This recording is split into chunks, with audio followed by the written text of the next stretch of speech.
السلام علیکم، اللہم صلی علی محمد وعلی آل محمد۔ ویلکم ٹو دا شو۔ صاحبوں، عمران خان کے دونوں بیٹوں نے اسکائی نیوز کو جو انٹرویو دیا ہے، اس انٹرویو کو آپ ضرور غور سے دیکھیے اور اس سے ہمیں بہت ساری راہیں واضح طور پہ نظر آتی ہیں۔ وہ کہتے ہیں کہ ہمیں خوف ہے کہ یہ ہمارے باپ کو مار دیں گے۔ ان کی جو بھی ان کے پاس خبر ہے، جو بھی خوف ہے ان کے پاس، وہ یہ ہے کہ یہ ہمارے باپ کو مار دیں گے، اور وہ بےتاب ہیں اپنے باپ سے ملنے کے لیے۔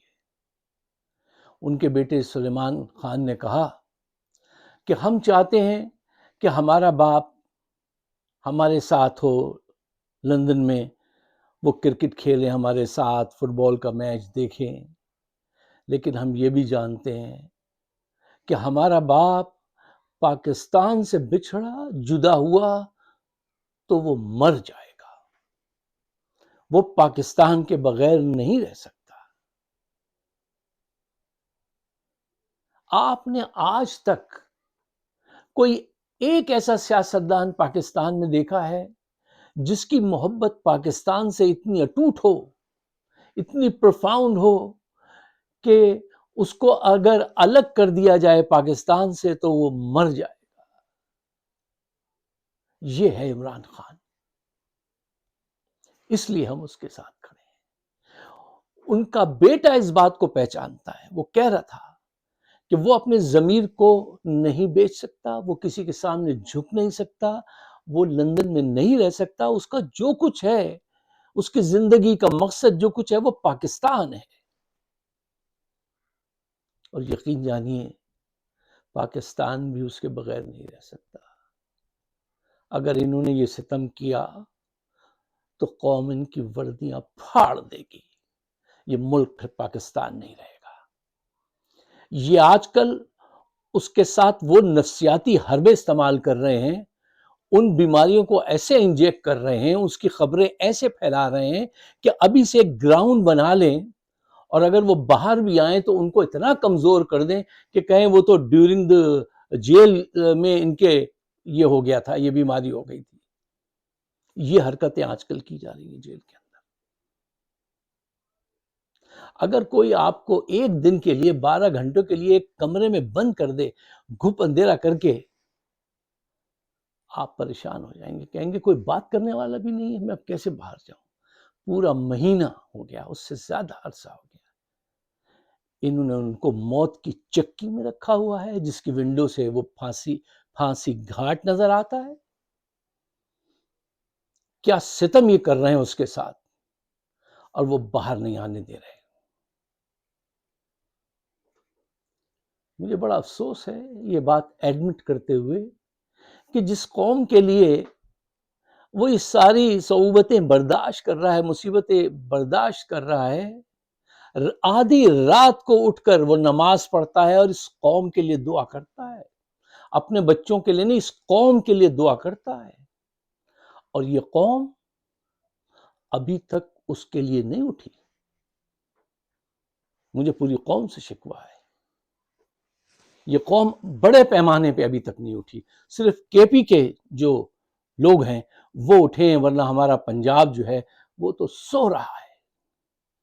جتنا بڑا صوبہ ہے اور جتنے بڑے پیمانے پہ اس کو اٹھنا چاہیے، وہ نہیں اٹھا، نہیں اٹھا، نہیں اٹھا۔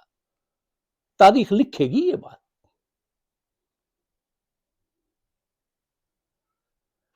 افسوس یہ بھی ہے کہ ان کی پارٹی کی جو قیادت تھی، وہ شروع سے میں آپ سے کہتا آ رہا ہوں، یہ کمپرومائز لوگ ہیں۔ اب ایک صاحب ہے جن پہ سارا بھروسہ کیا ہوا ہے، سلمان اکرم راجہ، وہ ایک ذہین وکیل ضرور ہیں، لیکن سیاست کے داؤ پیچ اور وہ جو جذبہ چاہیے ہوتا ہے، جو فائٹنگ اسپرٹ چاہیے ہوتی ہے، وہ کہتے ہیں نا، it is not the size of a dog in the fight, it is the size of a fight in the dog. ان کے اندر وہ نہیں ہے، ان کے اندر وہ جذبہ، وہ لڑنا، وہ حکمت، وہ تدبر، وہ پلٹنا، وہ جھپٹنا، ان کے اندر کچھ نہیں ہے، کخ ہے۔ یہ تحریک چلائیں گے۔ اگر تحریک کو آگے بڑھانا ہے، عمران کی جان بچانی ہے، تو اس سے بالاتر ہو کہ کوئی کیا کہتا ہے کہ موروثی سیاست ہو گئی، اور اس کی جان بچانے کے لیے ان کی بہنوں کو چاہیے قیادت کو سنبھالیں، بچوں کو چاہیے کہ وہ سامنے آئیں اور قیادت کو سنبھالیں. ان کے سنبھالے بغیر یہ نہیں ہوگا. یہ اس کو مار دیں گے، مار دیں گے، مار دیں گے. میں بار بار یہ بات آپ سے کہتا ہوں. اچھا، جب میں بار بار یہ روز یہ پریچ کرتا ہوں آپ کے سامنے آ کے کہ لاکھوں کی تعداد میں نکلو، لاکھوں کی تعداد میں نکلو، تو میں کس بنیاد پہ کہتا ہوں؟ میں بہت سالڈ بنیاد پہ کہتا ہوں. میں بہت ہی سالڈ بنیاد پر یہ باتیں آپ سے کہتا ہوں. اس شخص کی حالت کوئی تنہائی میں جا کے دیکھ لے عاصم منیر کی آج کیا ہے. جو اس کو تنہائی میں دیکھتے ہیں جو آنکھیں، وہی آپ کو بتا سکتی ہیں کہ اس کی حالت کیا ہے اور یہ کتنا لرزتا ہے. صرف 400-500 لوگوں کے آنے سے یہ لرز جاتا ہے. اگر 20-25 لاکھ جو روز میں آپ سے کہتا ہوں کہ بڑی تعداد میں نکلو، اگر وہ نکل آئیں تو یہ چھوڑ کے بھاگ جائیں. لرزتا ہے. اس کے گھر کے کمرے کی دیواروں پہ وہ چیزیں نقش ہیں. یہ اتنا ڈرتا ہے. اور بہت ساری ایسی باتیں ہیں جو میں اشارہ ہی کافی سمجھیے، عقل مند کو اشارہ ہی کافی ہوتا ہے. وہ آنکھیں جو اس کو تنہائی میں دیکھتی ہیں وہی آپ کو صحیح پوری بات بتا سکتی ہیں. میں نے تو آپ کو بتا دیا کہ یہ آدمی کتنا ڈرا ہوا آدمی ہے، اور اس کو پتا ہے کہ یہ تاریخ میں بدترین نام سے پہچانا جائے گا. اب عوام کو چاہیے کہ وہ اٹھیں اور اپنا فرض ادا کریں. اچھا صاحبوں، ایک دفعہ پھر اوورسیز پاکستانی جو ہے وہ سامنے آ رہے ہیں، اور اس مرتبہ شاید پچھلی دفعہ سے زیادہ پاور کے ساتھ آپ کو جوائن کریں گے، اور دنیا کے ہر بڑے ملک کے اندر جو ہے وہ علامتی دھرنا یا جلسے جلوس ہوں گے. دیکھیے، ہم پاکستان سے باہر آ گئے ہیں، لیکن پاکستان ابھی بھی ہمارے اندر ہے. ہم سوتے یہاں ہیں لیکن آج بھی سپنے وہاں کے دیکھتے ہیں. ہم پاکستان کو تماشا بنتے ہوئے نہیں دیکھیں گے. ہم پاکستان کے معاملات میں انٹرفیئرنس نہیں کر رہے ہیں. ہم اپنی رسپانسبلٹی، اپنا حق ادا کر رہے ہیں. سارے اوورسیز پاکستانی اس کو یہ بات بڑی کلیئرلی سمجھنی چاہیے. اے وطن، ہم تجھے آگ کا دریا نہیں بننے دیں گے. عاصم منیر کے ظلم و تشدد کا نشانہ نہیں بننے دیں گے. ہمارے پاس جو کچھ قوت ہے، ہم کوئی ایسے لوگ نہیں ہیں. ہم یہاں کے وہ سٹیزن ہیں، لا ابائڈنگ سٹیزن ہیں، جس کی یہاں ایک سینگ ہے، کیونکہ ہم نے یہاں پڑھا لکھا، وفاداری یہاں کی ہے، اور ہم اپنی پوری قوت پاکستان میں ڈیموکریسی کے لیے، ہیومن رائٹس کے لیے، عمران خان کی رہائی کے لیے استعمال کریں گے. یہ عمران کو جیل میں بند کر کے کیا سمجھ رہے ہیں؟ ان کی حالت غیر ہو گئی ہے. ان کا خوف ایکسپوز ہو رہا ہے جو حرکتیں یہ کر رہے ہیں. دیکھو، ان کو سمجھاؤ کہ تم عمران کو قید کر سکتے ہو، اس کے نظریے کو قید نہیں کر سکتے. You may jail a man, not his mandate. اس کا مینڈیٹ ابھی بھی اس کے ساتھ وہیں کھڑا ہے. تم دریا کو زنجیریں پہنانا چاہتے ہو، سیلاب اپنا راستہ کہیں اور سے بنا لے گا. تاریخ پڑھ کے دیکھو، جب اس قسم کی ظلم و ستم کرتا ہے کوئی جرنیل، کوئی ڈکٹیٹر، تو عوام اپنا راستہ کہیں اور سے بناتے ہیں اور راستہ نکلتا ہے.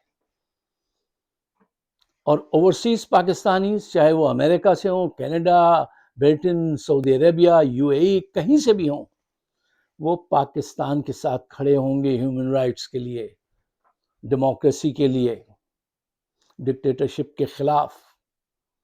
کھل کے ہم سامنے آنے والے لوگ ہیں.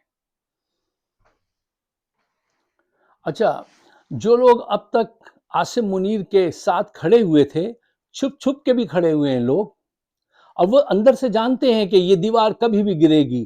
کل بھی میں نے آپ سے کہا تھا کہ جس وقت ڈکٹیٹر بڑا مضبوط نظر آئے نا، تاریخ پڑھ کے دیکھیے، اسی وقت وہ گرتا ہے. وہ گرتا اسی وقت ہے جب وہ بہت مضبوط نظر آتا ہے.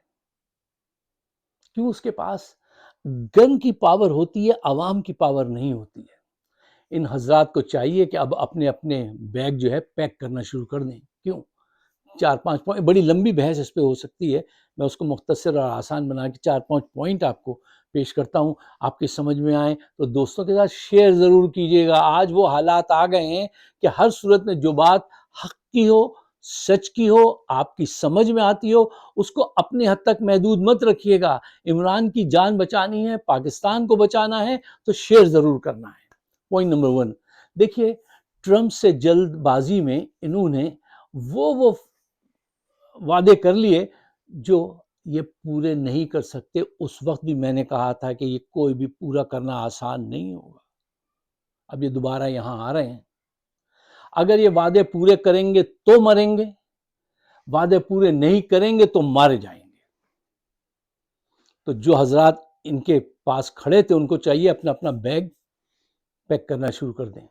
پوائنٹ نمبر 2، دیکھیے جو ابھی میں نے شروع میں بات کہی وہ وہی بات ہے کہ یہ جانتا ہے عاصم منیر کہ اس نے آئین بدلوا دیا، تاحیات استثنا لے لیا، بری بحری ہر فوج اپنے انڈر میں لے لی، اپنے نیچے لے لیا، ایٹم بم بھی سب کچھ کر لیا، لیکن عوام میں 5% بھی ان کی حمایت نہیں ہے، اور عوام کی حمایت کے بغیر آپ کوئی کام نہیں کر سکتے، اور عوام کی حمایت کے ساتھ آپ دنیا کا ہر بڑا کام کر سکتے ہیں۔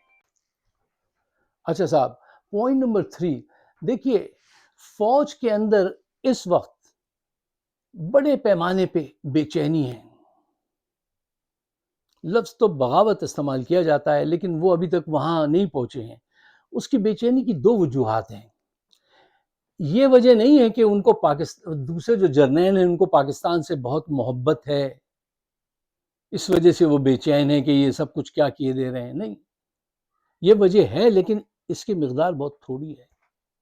دوسری وجہ جو ہے وہ اس سے بہت زیادہ ہے۔ وہ وجہ یہ ہے کہ فوج کے سارے بزنسز جو ہیں وہ سلو ڈاؤن ہو گئے ہیں، حتیٰ کہ ان کے جو پلاٹس انہیں ملتے ہیں، پوری زمینیں تو خوب بیچتے لیتے ہیں نا، یہ کہاں ہوتا ہے دنیا میں کسی اس فوج میں اتنے پلاٹس دیے جاتے ہوں، اور خریدتا وہ کون ہے؟ زیادہ تر یہ ہمارے پاکستانی اوورسیز جا کے خریدتے ہیں، وہ سلو ڈاؤن ہو گئے ہیں۔ اب ان کے اوپر یہ مصیبت پڑی ہے کہ یار سارے بزنسز سلو ہو رہے ہیں صرف ایک وجہ سے کہ عمران خان کو جو ہے انہوں نے بند کیا ہوا ہے، سیاسی استحکام نہیں ہے ملک کے اندر، اس کی وجہ سے بڑی بے چینی ہے فوج کے اندر۔ اور جب یہ اپنا وعدہ پورا کریں گے اور فوج بھیجیں گے فلسطین میں تو پھر وہ بے چینی کس مقام تک جائے گی یہ تو وقت ہی بتائے گا۔ میں عوام سے کہتا ہوں ان کی ہر پروڈکٹ کا بائیکاٹ کرو، چاہے وہ کارن فلیکس ہو یا کوئی بھی دوسری پروڈکٹ ہو، اور یہ جو پلاٹس ان سے لیتے ہو سب لینا بند کرو، کیونکہ یہ ملک کو اجاڑ رہے ہیں۔ ایسے لوگوں کے ساتھ آپ کو کوئی تعاون نہیں کرنا چاہیے۔ پوائنٹ نمبر 4، دیکھیے آج ہر شہری کا، ہر پولیٹیکل کومنٹیٹر کا یہ فرض ہونا چاہیے کہ وہ یہ احساس دلاتا رہے، ان کو بتاتا رہے کہ عوام کی مرضی کے بغیر اس پر آ کر حکومت کرنا قبضہ ہے، غداری ہے، جس پہ آرٹیکل 6 لگتی ہے، اور تم پہ آرٹیکل 6 لگے گی اور لگنی چاہیے۔ یہ جتنی حرکتیں کی جا رہی ہیں کون کرا رہا ہے بتانے کی ضرورت ہے، سب جانتے ہیں آپ، اور ان پہ آرٹیکل 6 لگنا چاہیے۔ آخری پوائنٹ، دیکھیے عوام کے اندر اور فوج کے اندر اگر کوئی خاموشی ہے تو وہ اس کو بیت نہ سمجھیں، یہ ان کی ایک اور اہم معصومیت ہے کہ یہ اس کو اپنے لیے بیت سمجھ رہے ہیں کہ ہمارے حق میں کنسنٹ دے دیا عوام نے، نہیں، وہ آپ کے حق میں نہیں ہے، ان کے اندر بڑا لاوا پک رہا ہے، وہ تمہارے خوف کی وجہ سے تھوڑی دیر تک خاموش ہے، لیکن جس وقت یہ لاوا پھٹے گا تو تم اس کے ساتھ بہہ کے نکل جاؤ گے۔ یہ بہت اہم بات ہے، اس بات کو ہمیشہ ہمیں سامنے رکھنا چاہیے اور ان کو بتاتے رہنا چاہیے۔ اگر آپ میرے خیالات سے اتفاق کرتے ہیں تو برائے مہربانی آج حالات اتنے خراب ہیں، ان کو شیئر ضرور کیجئے تاکہ ہم پاکستان کو بچائیں، عمران خان کو جیل سے باہر نکالیں اور رائے عامہ ہموار کریں۔ آپ سب کا بہت بہت شکریہ۔